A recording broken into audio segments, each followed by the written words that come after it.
ketika anaknya bisa mencapai apa yang diinginkan gitu kan. Jadi kalau misalnya dibilang aku nanti harus jauh dari orang tua, itu kan suatu pengorbanan tadi juga yang kita di mana kita mau mengupgrade diri kita harus berani berkorban hal yang besar sekalipun gitu.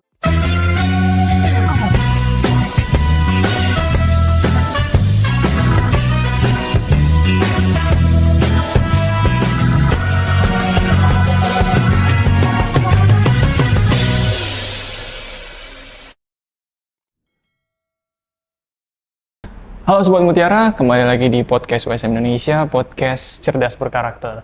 Saya, Edo Van Houten Sidabuke, selama beberapa menit ke depan akan menemani Sobat Mutiara semua untuk berbincang-bincang dengan salah satu alumni dari USM Indonesia yang saat ini akan segera berangkat ke Jepang karena diterima bekerja dalam program caregiver di Jepang. Nah, untuk itu, tanpa berlama-lama kita akan berkenalan langsung dengan yang bersangkutan. Boleh silakan perkenalkan dirinya, Kak. Perkenalkan, nama saya Wasti, saya alumni D3 Keperawatan di USM. Oke, bersama dengan Kak Wasti. Nah, kita akan bincang-bincang nih, Kak, terkait bagaimana kemudian Kakak lolos dalam program caregiver untuk bekerja ke Jepang, Kak, ya? Iya. Nah, tapi sebelum membahas ke sana, aku mau tahu dulu nih, dari kita kilas balik dari Kakak masih pertama kali nih, karena alumni Sari Mutiara dari D3 Keperawatan, Kak, ya? Iya. Nah, apa sih yang pertama kali menjadi motivasi kakak sehingga kakak memilih Sari Mutiara menjadi kampus tempat di mana kakak menuntut ilmu, dan kenapa D3 Keperawatan? Karena kita tahu banyak sekali kampus di Sumatera Utara dan Sari Mutiara sendiri juga punya banyak program studi. Kenapa milih Sari Mutiara dan kenapa penjuruannya itu ke D3 Keperawatan? Silakan, Kak. Yang pertama, kenapa saya memilih Sari Mutiara kemarin itu karena satu faktor rumah ke Sari Mutiara itu dekat ya. Terus yang kedua, kemarin itu kakak saya kuliah di sini. Oke. Jadi dia merekomendasi saya untuk kuliah di sini karena kampusnya juga strategis ya. Terus kenapa saya memilih prodi D3 Keperawatan? Karena memang dari awal sebelum saya kuliah pun saya ingin berangkat ke Jepang gitu.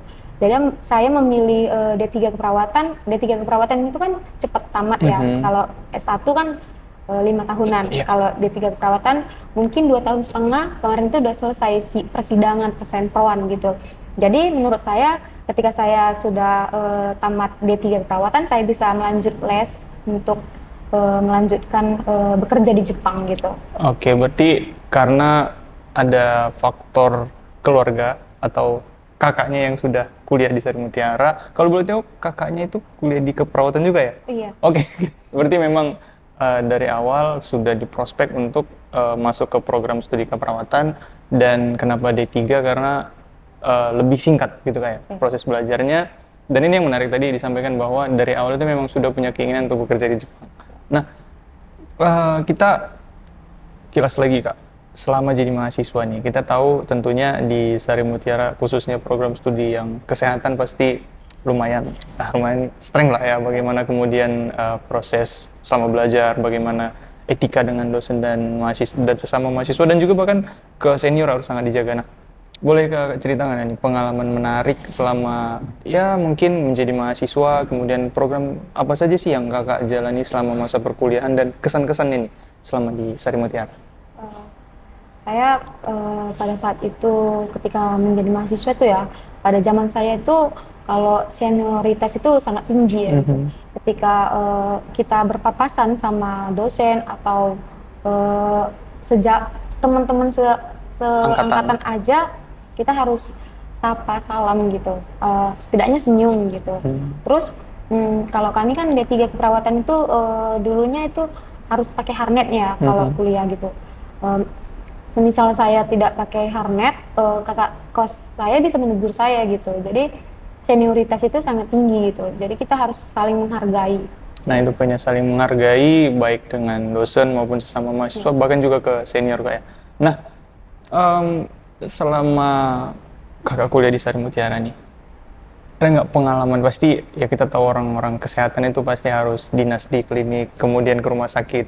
Pasti ada rasa suka dukanya, apalagi tadi kakak bilang kita harus nurut ke senior, yang mana kadang kita cuma ketemu senior juga kadang yang ya sangat tegas gitu kak ya, bahkan nggak segan-segan untuk kalau bisa dibilang membentak atau memarahi kita. Pengalaman yang pertama itu pengalaman yang senang dulu nih, selama kuliah di D3 keperawatan, apa yang hal yang paling kakak rasa ini membanggakan, membuat kakak bangga jadi mahasiswa D3 keperawatan, dan apa pengalaman pahit nih selama berkuliah? Pengalaman yang sangat saya banggakan itu ketika saya menjadi perawat ya. D3 keperawatan itu kan dituntut tuh langsung bisa bekerja. Istilahnya selama 6 bulan kita mengikuti teori, semester 2-nya mau masuk semester 2 kami di camping day dulu. Istilahnya kami disumpah dulu biar bisa kami dinas ke klinik atau ke rumah sakit gitu. Suatu kebanggaan bagi saya itu ketika saya bisa merawat pasien ya, di rumah sakit itu, gimana dulunya saya seorang yang bukan perawat, ketika masuk rumah sakit itu kayak kan tahu di rumah sakit itu banyak aturan ya. Misalnya kalau kita mau masuk situ aja ada jam-jam tertentu. Sedangkan pada saat saya dinas gitu kan, saya bisa masuk ke ruangan mana saja yang ketika saya ditugaskan ke sana, saya bisa ke sana. Jadi ada rasa bangga dalam diri saya ketika saya bisa melihat bagaimana struktur kinerja perawat di rumah sakit itu gitu. Jadi saya bisa menerapkan merawat antara keluarga-keluarga saya nantinya gitu. Kalau kita bilang tentunya di keperawatan dan kebidanan itu selalu di camping day kak ya. Jadi pasti buat Sobat Mutiara juga yang saat ini sudah selesai camping day, pasti ada kebanggaan. Bagi semua jurusan kesehatan pasti bangga sekali kalau sudah melalui fase camping day, yang mana juga tentunya orang tua diundang di situ kak ya. Kemudian diberikan apresiasi kepada mahasiswa yang berprestasi. Nah tadi dikatakan bahwa melayani pasien tentunya suatu kebanggaan. Boleh ceritakan nggak sih kak, hal yang paling membuat kakak haru tuh ketika merawat pasien, kemudian pengalaman duka yang kakak alami selama berkuliah itu apa sih kak? Hal yang paling saya banggakan ketika merawat pasien tuh, yang mengharukan itu ketika masuk di ruang ICU ya. Di situ memang ruangan yang banyak sekali orang yang berdoa di situ. Kenapa? Ruang ICU itu di situ titik antara hidup dan mati, gitu. Banyak yang menunggu keselamatan, banyak juga yang kita nggak tahu nyawa ya, bisa juga dipanggil Tuhan pada saat itu gitu. Jadi di situ saya melihat saya bisa langsung gitu bekerja untuk merawat orang-orang yang membutuhkan pertolongan pada saat itu gitu. Jadi saya merasa haru ketika tangan saya bisa merawat orang yang bisa sembuh gitu, pulih dan berkumpul lagi kepada keluarganya kembali gitu. Jadi saya ada rasa kebanggaan gitu. Memang bukan kita yang menentukan hidup dan mati, cuman kan kita perpanjangan tangan Tuhan untuk merawat pasien itu gitu. Gitu. Jadi lagi-lagi kebanggaan ketika bisa memberikan pelayanan kepada pasien, dan tadi disampaikan juga hal itu juga yang tentunya diterapkan di keluarga apabila ada keluarga sakit begitu kayak.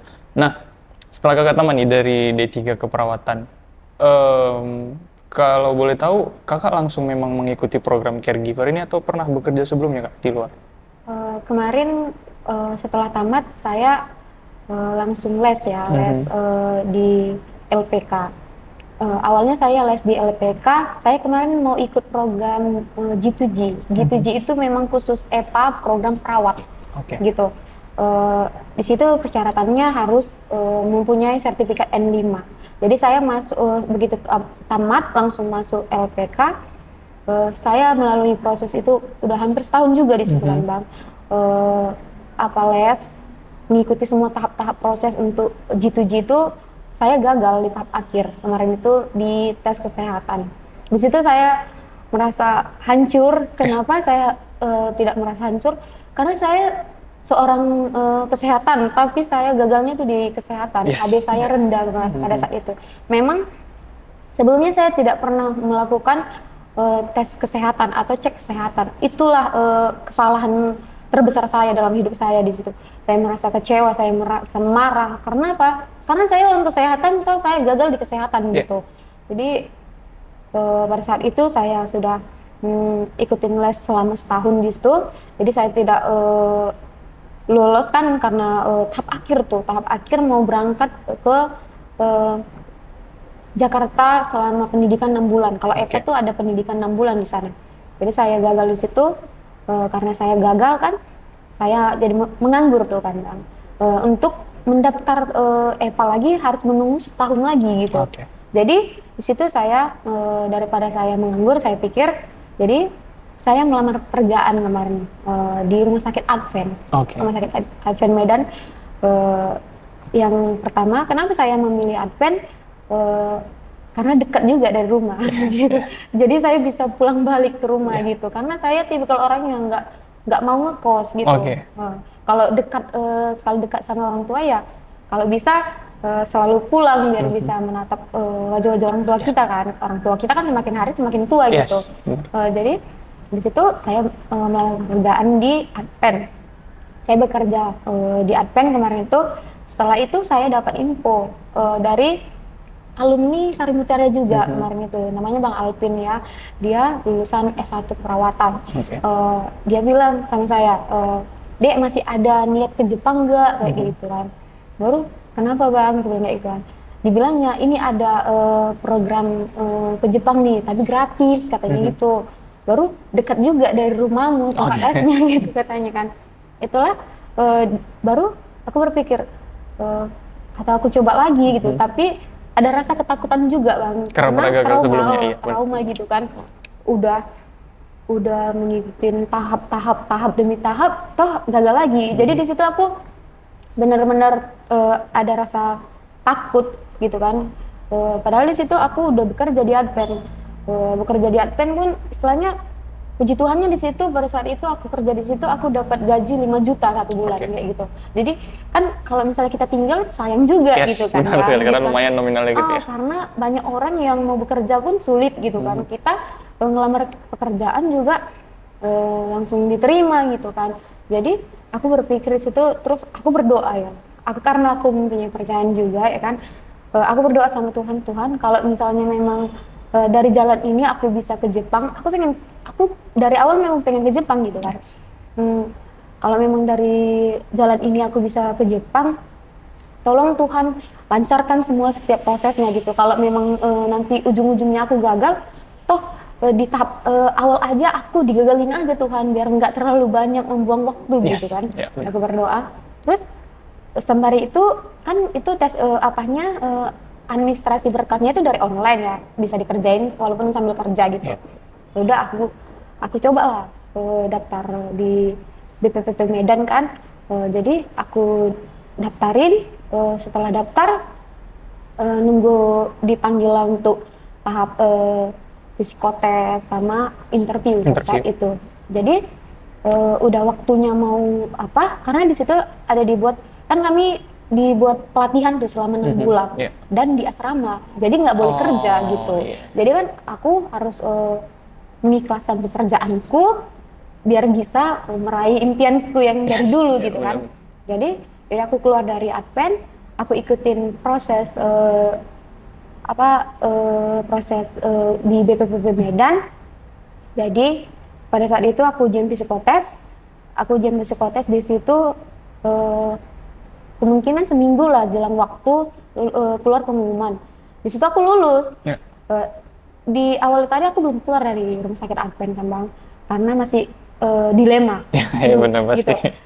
Ketika lulus di psikotes itu, aku berpikir, oh mungkin Tuhan menjawab doaku. Mungkin Tuhan mau aku berangkat ke Jepang tuh dari jalur ini gitu. Karena kan dari awal aku sudah berdoa, ketika aku akan berangkat ke Jepang dari jalur ini, Tuhan akan lancarkan semuanya gitu. Jadi di situ aku memutuskan untuk keluar dari Advent dan serius dalam untuk mengikuti pelatihan itu tadi kan Bang. Jadi aku lulus ujian psikotes, terus dipanggil untuk interview pada saat itu. Pada saat itu ada berkisar 300-an, masih 300-an yang mendaftar pada saat itu, dan diterima cuma 50 orang gitu Bang. Jadi di situ kami dipanggil untuk tes wawancara. Setelah Dan puji Tuhannya semua Tuhan lancarkan gitu kan. Jadi aku ngerasa oh berarti memang bener aku harus serius di sini gitu. Setelah tes wawancara nggak lama kami disuruh masuk asrama ya Bang ya. Masuk asrama selama 6 bulan. Semua fasilitas itu gratis gitu. Dikasih fasilitas gratis dan dikasih uang saku lagi. Jadi di situ kayak aku ngerasa oh, wow ini mujizat Tuhan banget gitu kan. Yang kemarinnya aku les di LPK tuh bayar mahal-mahal. Spend money gitu kan. Di sini aku dikasih gratis gitu. Istilahnya semua fasilitas di dalam itu gratis gitu. Cuman itu yang makan malam aja yang kita tanggung sendiri. Cuman kan udah dikasih uang saku tuh. Sudah lumayan. Sudah lumayan ya. Jadi di situ memang tahap demi tahap itu banyak orang yang nggak mau mencoba. Kenapa? Karena tes ke Jepang ini prosesnya tuh sangat lama Bang gitu. Paling cepat tuh 6 bulan. Paling cepat tuh 6 bulan. Itu pun lesnya aja yang 6 bulan ya Bang ya. Keberangkatannya bisa juga sampai 8 atau sampai 1 tahun. Aku juga sampai udah hampir setahun lebih lah mengikuti program ini. Cuman kan nggak ada yang apa ya instan ya. Semua harus ada proses. Ada proses gitu. Jadi di situ aku ngikutin prosesnya juga nggak apa loh, nggak kayak enak-enak aja di dalam gitu Bang. Kenapa dibilang nggak enak? Kami kan di dalam les itu 3 bulan itu ada ujian JFT katanya. JFT itu seperti sertifikat bahasa. Sertifikat bahasa itulah salah satu kunci agar kita bisa berangkat ke Jepang. Situ 3 bulan belajar kita harus bisa lulus ujian JFT. Pada saat itu aku ngikutin ujian tuh Bang. Pertama kali ikut ujian JFT itu aku gagal. Kita ngikut ujian JFT itu kita bayar Bang. Kita bayar berkisar kemarin itu 250 lah kalau nggak salah ya. Sekali ujian 250 kita daftar terus kita ikut ujian. Di situ aku gagal. Ujian JFT itu aku gagal. Di situ aku juga sempet down. Oh Tuhan, kenapa nggak lancar-lancar aja gitu? Nggak lancar-lancar aja. Jalannya nggak mulus-mulus aja. Apa mungkin ini pertanda aku nggak bakal berangkat di Jepang? Gitu pikiran aku pada saat itu kan. Baru aku banyak yang support juga teman-teman kayak gitu kan. Kami kan asrama Bang, jadi kan saling bertukar pikiran kayak gitu. Ada bukan aku aja sih yang nggak lulus, lebih banyak lagi yang nggak lulus daripada lulus pada saat itu. Jadi gue merasa harus bangkit gitu. Udah sampai sejauh ini loh gitu. Ayo udah. Baru teman-temanku ada yang udah lulus ya kan. Baru di situ ada bukan cuman JFT Bang, ada juga ujian SSW. SSW itu kayak sertifikat kita perawat ya Bang ya, sertifikat perawat itu gitu. Dia SSW bahasa ujiannya itu kayak keperawatan bahasa Jepang dan bahasa Indonesia gitu. Dua-dua itu harus apa? Di situ aku ujian SSW itu one shot langsung lulus gitu kan. Cuman JFT tadi aku belum lulus gitu kan Bang. Banyak juga teman-teman yang lain nggak lulus juga di situ gitu kan. Ada juga yang lulus gitu kan. Di situ mungkin aku harus coba lagi, aku harus belajar lagi gitu. Ya udah, terus ujian itu nggak bisa besok, ujian lain nggak bisa Bang, dia harus tunggu 45 hari. Ada jenjang waktu gitu dikasih sama pihak JFT biar kita bisa mereview, mengulang pelajaran-pelajaran lagi untuk ke ujian sekali lagi kita bisa lulus gitu. Jadi di situ tapi itulah kesalahan terbesarku Bang, aku tuh orangnya sepelean. Iya dari dulu aku tuh orangnya sepelean, menganggap semua itu remeh gitu. Jadi padahal udah dekat ujian kan, aku ngerasa gampang kok itu gitu. Kenapa dibilang kayak gitu ya Bang ya? Padahal di kelas ya, di kelas itu aku terkenal seperti orang yang bisa lah gitu, bisa aktif juga dan istilahnya setiap pembelajaran itu aku bisa tangkap gitu. Karena kami setiap harinya itu setiap sensei kami kan dilatih sama orang Jepang langsung dan ada penerjemah gitu. Setiap 1 harian itu kami masuk kelas, sorenya nanti pasti ada ujian gitu. Setiap apa yang dipelajari hari itu, jadi orang Jepang itu langsung latih bagaimana daya tangkap kita pada saat itu gitu. Jadi di situ setiap latihan, ujian yang dilakukan sama sensei kami, aku bisa menjawab gitu. Jadi di situ juga senseiku merasa aneh ketika aku nggak lulus JFT pada saat itu gitu. Yang kedua juga aku nggak lulus bang. Yang kedua, ketiga aku tidak lulus. Aku lulus di keempat. Yang JFT ini tadi ya? Iya, JFT ini tadi. Kenapa? Di situ sampai senseiku bertanya sama aku, Wasti, JFT itu sesulit apa sih menurut kamu gitu kan? Karena kan dia nggak menyangka bahwasanya aku tuh bisa nggak lulus gitu bang. Kenapa? Padahal kemarin itu kan kami kalau udah lulus JFT sama yang nggak lulus JFT itu dipisahkan kemarin itu kelasnya. Biar istilahnya kami yang nggak lulus JFT ini bisa dilatih lagi sama dan mereka. fokus ke pelajaran itu. Biar fokus ke JFT yang sudah lulus itu dipisahkan lagi karena mengikuti pelajaran yang lain gitu kan bang. Terus di dalam kami yang nggak lulus ini ada berkisar 30-an orang lah ya bang. Di situ kami juga ada ujian dari Jepang langsung, itu namanya Kokashikeng apa lah ya gitu. Pokoknya sertifikat Kaigo lah. Kami kan perawat ya. Baru diujiankan pada saat itu di dalam kelas. Ujiannya memang dari smartphone, tapi langsung sama orang Jepang sana. Di dalam kelas itu cuma 2 orang yang lulus bang. 2 orang lulus dan salah satunya aku gitu. Jadi dari 30 orang di dalam itu tadi cuma kami 2 yang lulus. Jadi senseiku bilang gini, Wasti ini pertanyaan yang sangat sulit loh. Sedangkan yang lulus JFT aja ada yang nggak lulus gitu loh bang. Jadi kenapa kamu bisa lulus di sini sedangkan JFT tidak lulus gitu. Aku juga bertanya-tanya kenapa. Padahal ketika ujian itu aku ngerasa mudah gitu loh bang. Aku bisa menjawab gitu. Tapi itu tadi karena aku terlalu sepele, sering istilahnya waktuku tuh selalu sisa. Nggak pernah itu kayak dikejar-kejar waktu. Terlalu menganggap sepele gitu lah. Padahal nggak semua hal bisa kita sepelekan gitu ya. Baru sensei gue bilang, kenapa katanya gitu. Ayolah semangat katanya gitu kan bang. Baru aku lupa pada saat itu, sekarang aku baru sadar bang. Kenapa pada saat itu aku nggak lulus. Sekarang ini aku baru sadar ketika aku sudah lulus, ketika aku sudah mendapatkan tempat bekerja di Jepang. Kenapa? Aku bilang kemarin itu waktu awalnya kalau aku lulus, misalnya ujian pertama aku lulus, aku pasti nggak ditempatkan di tempat yang sekarang ini, benar nggak? Di dalam doa aku kemarin itu, aku berharap itu aku ditempatkan di tempatku yang ini, di ibu kota gitu, di dekat Tokyo. Itu tepatnya di Saitama gitu. Pada saat kami ujian-ujian JFT itu belum ada penempatan di tempat itu, belum ada penempatan di tempat itu. Jadi mungkin Tuhan menjawab doa aku yang lain gitu kan. Jadi sekarang setelah lulus JFT, saya lulus JFT, tiba-tiba keluar tuh penempatan ada di Saitama gitu. Di tempat yang memang kakak inginkan gitu. Yang ya? aku inginkan gitu kan bang. Jadi aku ngerasa wow, rupanya ini yang direncanain Tuhan untuk aku gitu kan. Kadang kita merasa Tuhan itu nggak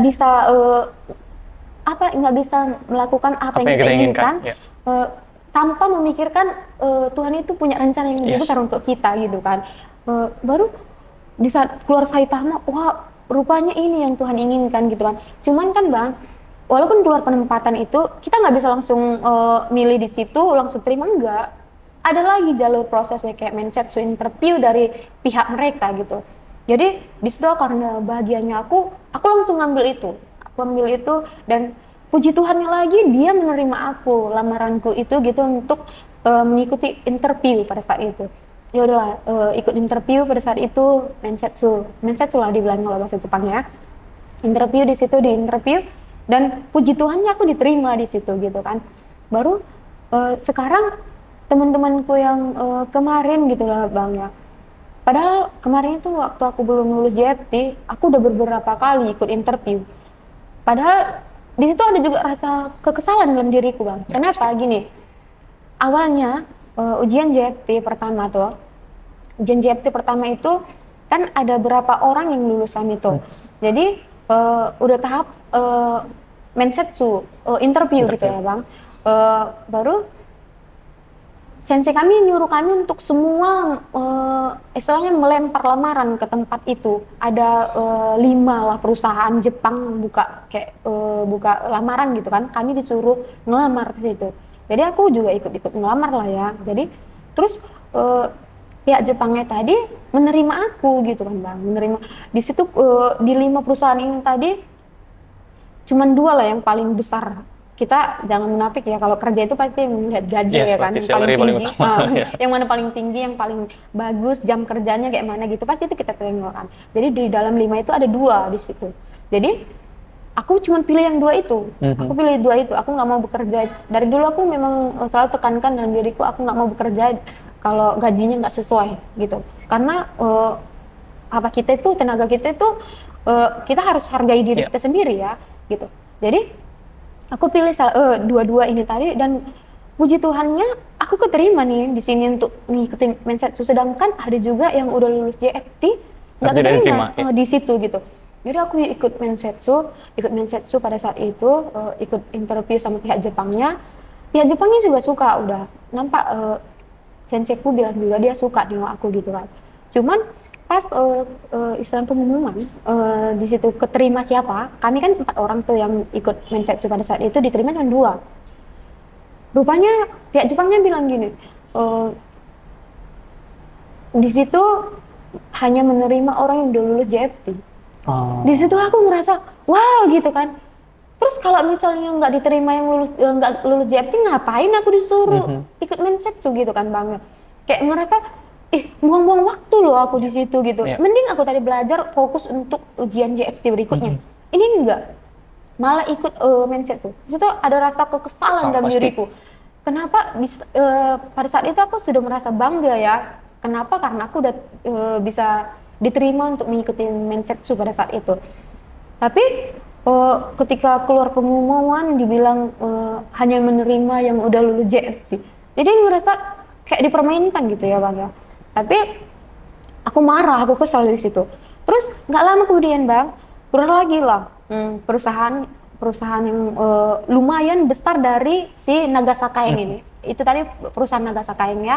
Yang kedua ini perusahaan Hanamori. Hanamori ini lebih gede lagi gajinya, pokoknya lebih bagus dari Nagasaka yang ini tadi Bang. Baru di situ aku ditelepon langsung sama senseiku. Wasti, ada lowongan baru nih, gini lebih bagus lagi daripada yang kemarin. Kamu mau melamar katanya. Di situ aku bilang gini sama senseiku, sensei di situ diterima hanya yang udah lulus JFT atau tidak gitu. Karena aku nggak mau mencoba sesuatu hal yang nggak mungkin aku dapatkan gitu kan.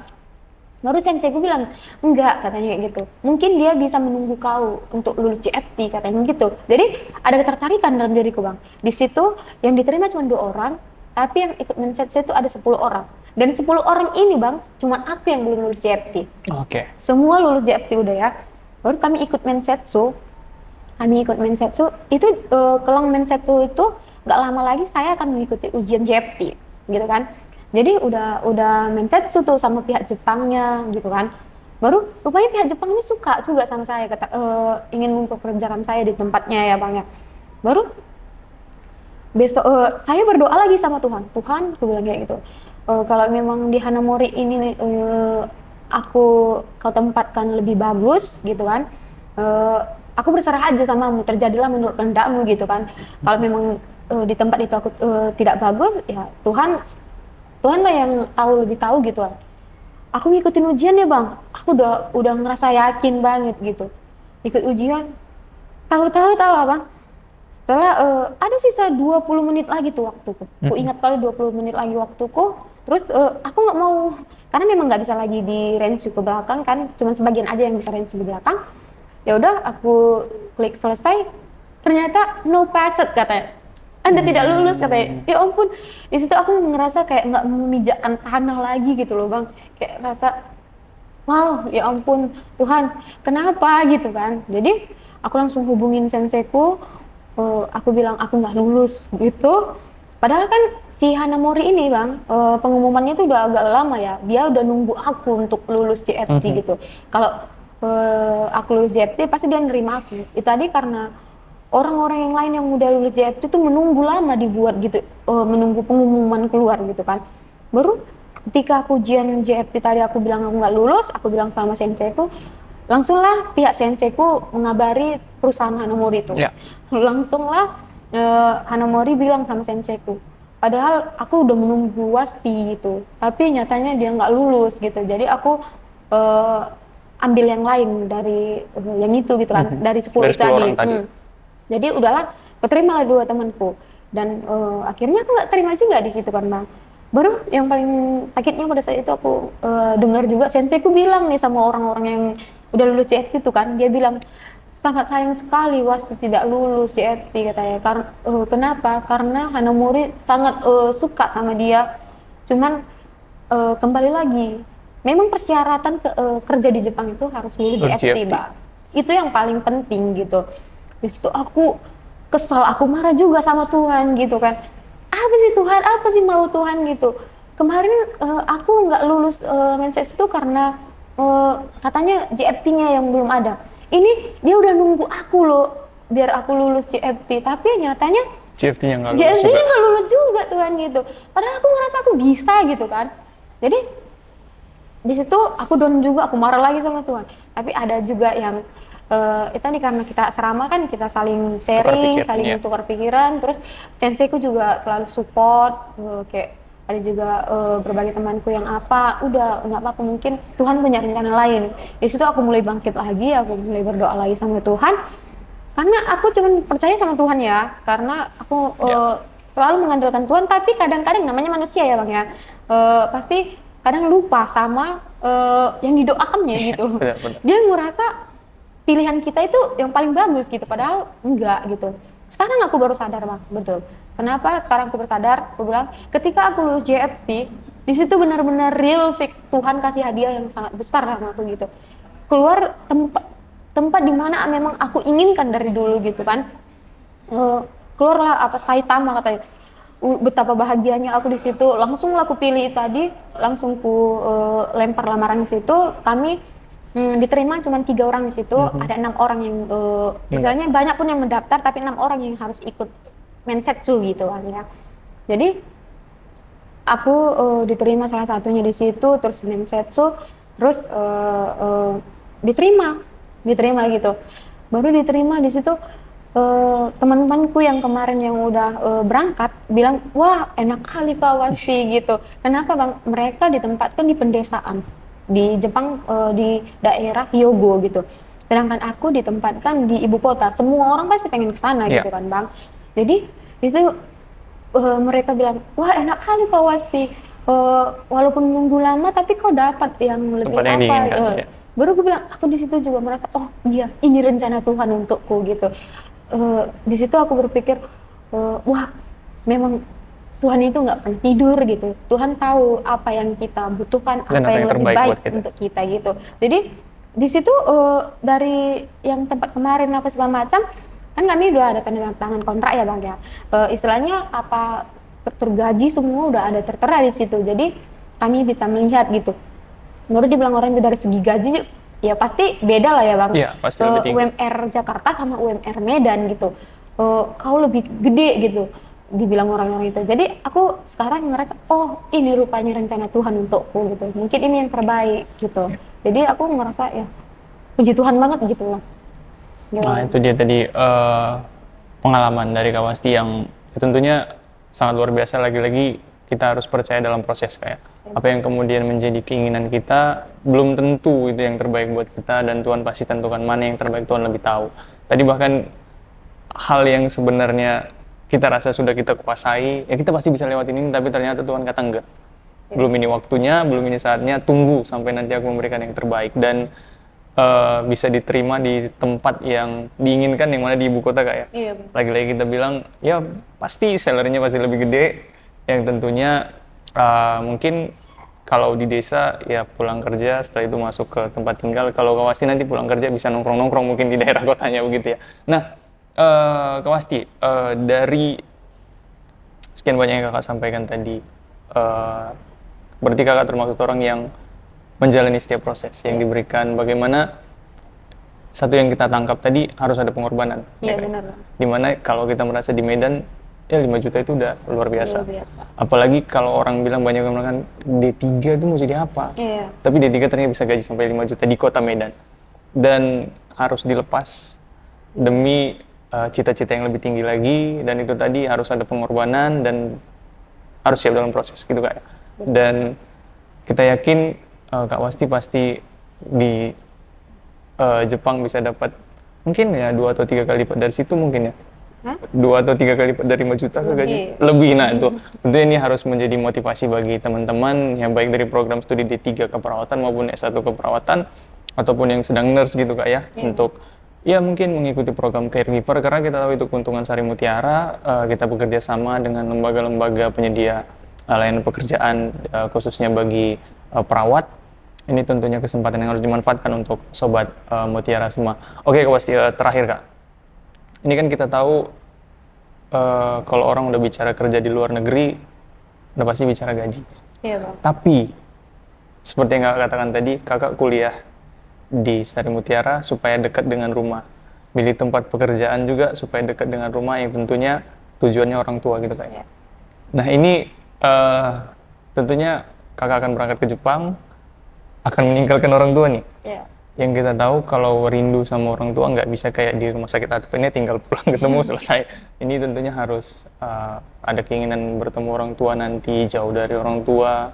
Mungkin di sana nggak akan bisa merasakan lagi apa yang dimasak oleh orang tua nih, yang selama ini Kakak rasakan. Nah, dari orang tua sendiri nih Kak, responnya ketika mengetahui Kakak diterima di Jepang. Apa respon mereka dan perasaan Kakak sendiri itu gimana sih? Kalau orang tua saya itu ya kayak mana ya, dia oke-oke aja orangnya, kayak mana ya, asalkan kita bisa jaga diri baik-baik di sana, jaga kesehatan gitu kan.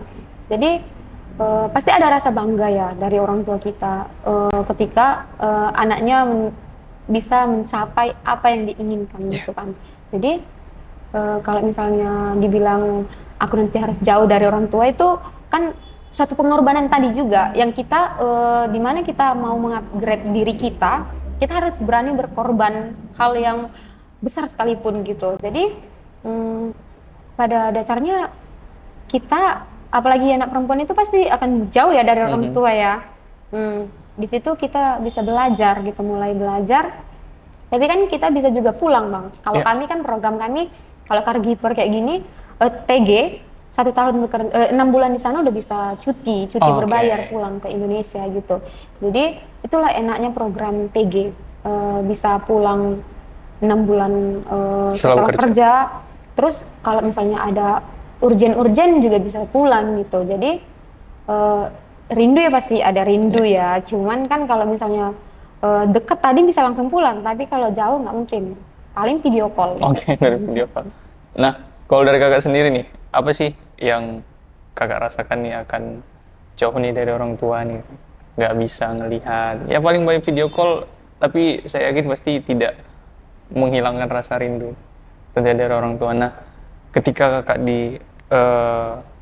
berikan informasi bahwa Kakak lulus nih bekerja ke Jepang, ada nggak sih terlintas di mana Kakak kesedihan terhadap akan jauh dari orang tua, atau termasuk oh ya udahlah ini udah dari awal juga memang sudah bekerja sendiri dan orang tua juga support aja, jadi udah jalan aja terus. Dari Kakak gimana tuh biasanya? Kalau perasaan sedih pasti ada sedih ya karena kita akan jauh dari orang tua. Cuman kan tadi dia Bang kembali karena itu kan udah keinginan ya dari awal, memang istilahnya setiap keinginan kita tuh pasti ada pro kontra. Cuman ya cara kita mensikapinya gimana gitu. Jadi itu tadi memang aku dari awal memang nggak pengen ngekos ya dari dulu. Cuman sepalanya udah jauh ya harus jauh gitu. Ya, itu sih. Jadi ya udah terima aja lah begitu, kayak memang udah ini jalannya dan ini keinginan dari awal bekerja ke Jepang, dan sekali lagi Tuhan kasih kesempatan dan tentunya harus dijalani gitu kayak. Nah, yang terakhir nih Kak, mungkin kita tahu Sobat Mutiara di rumah juga banyak yang ya khususnya dari D3 keperawatan ataupun S1 keperawatan, boleh dikasih motivasi nih Kak dalam menjalani perkuliahan, apalagi kita tahu ini masuk semester akhir yang sedang mengerjakan mungkin skripsi atau yang D3 mengerjakan KTI-nya, bisa diberikan semangat dan motivasi nih Kak untuk mengikuti program caregiver. Mana tahu nih Sobat Mutiara yang mendengarkan di rumah mungkin bisa jadi orang berikutnya yang akan berangkat dan bekerja di tempat Kakak, mungkin bisa akan ketemu nantinya. Silakan Kak. Motivasi untuk teman-teman semuanya ya gini, no pain no gain katanya, tidak ada usaha yang mengkhianati hasil gitu. Jadi ayo teman-teman semua gitu, mau dari bidang kesehatan, D3 perawatan atau S1, kalau di caregiver, kalau di Jepang itu sebenarnya nggak ada masalah antara jurusan ini, jurusan itu, jurusan apa-apa gitu. Kalau mau masuk caregiver, ini kan kampus Sari Mutiara itu udah ada kerjasama nih dari pihak BPPP Medan untuk memberangkatkan mahasiswa-mahasiswa ke Jepang gitu. Jadi mau mahasiswa hukum sekalipun bisa kok istilahnya berangkat ke Jepang gitu. Tapi harus mengikuti proses gitu. Ya kalau sekarang ini kan kerjasamanya itu masih dari pihak kesehatan ya, pihak kesehatan. Jadi sekarang adik-adik yang istilahnya yang udah masih di bawah tingkat 3 ya, tingkat 2, tingkat 3, tingkat 1 masih ada waktu gitu loh. Istilahnya nggak seperti saya kemarin gitu, harus mencari apa sendiri gitu. Ini sekarang udah ada loh kerjasama antara kampus sama lembaga gitu. Jadi istilahnya jalan plan itu lebih mudah gitu istilahnya. Nggak harus berjuang mati-matian lagi gitu. Istilahnya udah ada kunci untuk jembatan untuk kalian lewatin gitulah istilahnya. Jadi selama kalian belajar, khususnya D3 ya, kalau menurut aku D3 itu kan cepat tuh tamatnya, lulusnya udah cepat. Jadi kalau hanya D3 di Indonesia ini pasti ada diskreditkan lah mungkin. Iya, dari pihak-pihak yang lain. Tapi kalau di Jepang itu nggak ada. Mau D3 nggak apa, itu sama aja. Yang penting itu skill kita sama bahasa gitu. Jadi yang kutekankan saat ini sama adik-adik semua atau teman-teman semuanya, ya kita harus belajar bahasa Jepang. Itu aja sih yang intinya, yang paling dasar itu tadi bahasa Jepang. Kayak saya bilang, saya ujian JFT itu berkali-kali gagal gitu. Itu tadi, dan satu yang paling kutekan itu jangan sepele gitu. Ketika kita sudah merasa bisa, kita harus mengulang karena ini bukan bahasa kita gitu. Bahasa Indonesia aja banyak kita yang lupa ya. Benar. Ini apalagi bahasa Jepang yang mempunyai banyak kayak hiragana, katakana, kanji dan romaji yang harus kita hafal gitu. Jadi walaupun kita sudah bisa, kita harus nge-review, melatih terus melatih gitu sampai kita benar-benar udah ingat, udah hafal, istilahnya nggak bakal hilang lagi gitu. Jadi untuk adik-adik semuanya, marilah upgrade diri gitu. Bisa kok, istilahnya kita D3 nih kan, berangkat ke Jepang. Setelah bekerja di Jepang, kita bisa melanjut kuliah, bisa melanjut S1. Mana tahu nanti bisa juga beasiswa S2 di Jepang kan, wow. Jadi gini, istilahnya pentingnya kita ke luar negeri itu kan kita bisa membandingkan cara merawat orang di luar negeri sama cara merawat di Indonesia. Jadi kita bisa melihat yang mana yang baik gitu. Misalnya kita melihat di sana itu baik, bisa kita implementasikan di Indonesia nantinya gitu. Jadi dari segi gaji juga kita nggak usah munafik ya. Semua orang yang bekerja pasti pengen digaji besar gitu. Jadi di situ saatnya kita untuk mengupgrade diri gitu. Jangan mau kayak gitu aja gitu. Tingkatannya terus gitu-gitu aja gitu. Harus kita ada perkembangan dalam diri kita gitu. Istilahnya itu tadi, kalau misalnya mau berjuang mengupgrade, ya kita harus berani mengorbankan sesuatu hal yang menurut kita besar atau menurut kita berharga, itu harus kita berani mengorbankan gitu. Karena nggak semua hal yang bisa berbarengan kita lalui gitu. Jadi untuk teman-teman semuanya semangat gitu. Istilahnya nggak ada yang nggak bisa gitu. Kalau kita ada niat, ada usaha kita gitu, pasti semua bisa gitu. Kata orang bahasa Jepang itu sulit. Memang sulit, tapi tidak ada yang tidak mungkin gitu. Kalau kita jalanin, kita pelajarin, pasti bisa gitu. Contohnya aku sendiri, aku bilang aku belajar tuh dari nol gitu kan. Jadi di saat aku tidak tahu, tapi kan ada sensei yang melatih kayak gitu. Istilahnya kita jangan neko-neko aja, udah pasti kita bisa gitu. Oke, itu dia tadi yang disampaikan Kak Wasti, bahwasannya memang harus perlu konsistensi itu juga ya. Harus konsisten dan harus itu tadi harus mampu mengimprove diri, mengembangkan kemampuan, terus belajar, dan jangan pernah takut untuk mengorbankan sesuatu hal yang memang demi keinginan kita. Dan yang terakhir dan yang paling penting buat semua teman-teman, ya tetap percaya pada apa yang direncanakan oleh yang di atas. Karena dia lebih tahu, dia lebih paham apa yang menjadi progres hidup kita, dan harus kita jalani itu kayak dengan tulus. Itu tadi yang pesan yang dapat disampaikan oleh Kak Wasti. Semoga apa yang disampaikan tadi bisa bermanfaat kayak bagi teman-teman yang ada di rumah yang menyaksikan, dan lebih memotivasi bagi mahasiswa khususnya nih jurusan keperawatan baik D3 maupun S1, lebih semangat. Pastilah semua ingin bekerja di tempat yang lebih baik, apalagi mungkin yang memang seperti Kak Wasti dari awalnya memang sudah keinginan untuk ke Jepang, semakin rajin-rajin lah mengimprove diri untuk mengembangkan kemampuan khususnya ini berbahasa Jepang gitu Kak ya. Dan itu tadi yang dapat disampaikan. Kak Wasti, terima kasih sekali atas waktunya. Semoga apa yang Kakak sampaikan bisa bermanfaat, dan selamat menikmati perjalanan ke Jepang ya Kak ya. Oke. Buat Sobat Mutiara, itu tuh ya pertemuan kita dengan Kak Wasti. Kiranya apa yang disampaikan bisa menjadi pengetahuan baru, bisa menjadi motivasi baru buat teman-teman semua. Saya Edo Panhutan pamit undur diri. Sampai jumpa di podcast USM Indonesia selanjutnya, podcast cerdas berkarakter. Sampai jumpa.